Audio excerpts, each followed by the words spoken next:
आज सकाळी लवकर उठले होते कारण आज सासूबाई गावाकडे निघाल्या होत्या, त्याच्यामुळे लवकर आवरायचं होतं. सकाळी उठून झाडून वगैरे काढलं, देवपूजा वगैरे करून घेतली आणि देवपूजा झाल्याच्या नंतर मला आज म्हटलं काहीतरी वेगळं करून द्यावं म्हणून मी धपाटे करायला घेतले होते.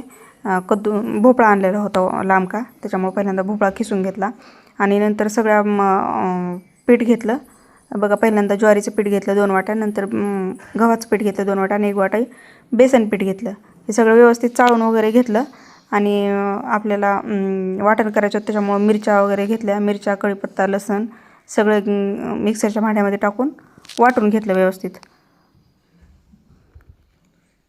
हे बघा, हे सगळं पीठ वगैरे मी व्यवस्थित चाळून घेतलं. चाळून झाल्याच्या नंतर मध्ये ओवा वगैरे टाकला आणि बाकीचं वाटून घेतलं. हे बघा, हे ठेसा आहे, ह्याच्यामध्ये सगळं कोथिंबीर, कढीपत्ता आणि लसूण टाकून वाटून घेतलेलं आहे. आणि कोथिंबीर पण भरपूर चिरली होती, पूर्ण कोथिंबीर वगैरे टाकून घेतली.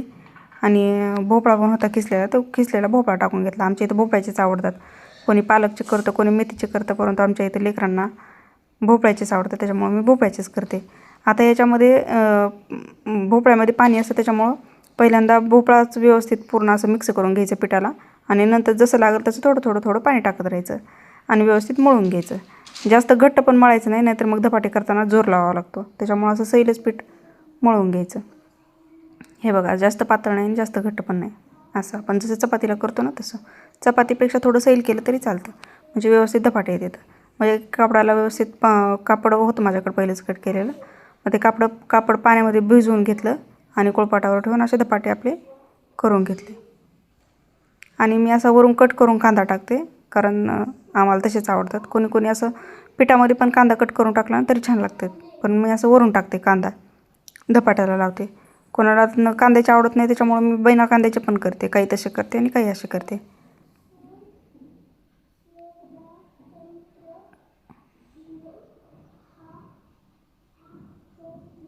धपाटे वगैरे करून घेतले मी.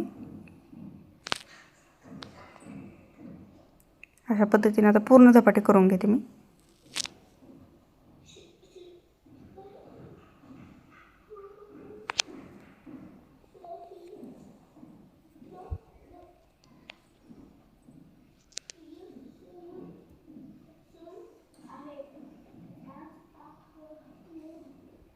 हे बघा, अशा पद्धतीने तव्यावर टाकायचे धपाटे टाकायच्या आधी पहिल्यांदा खाली तेल लावायचं आणि आपण धपाटे करताना कपड्यावर पाणी टाकायचं, म्हणजे चिटकत नाहीत.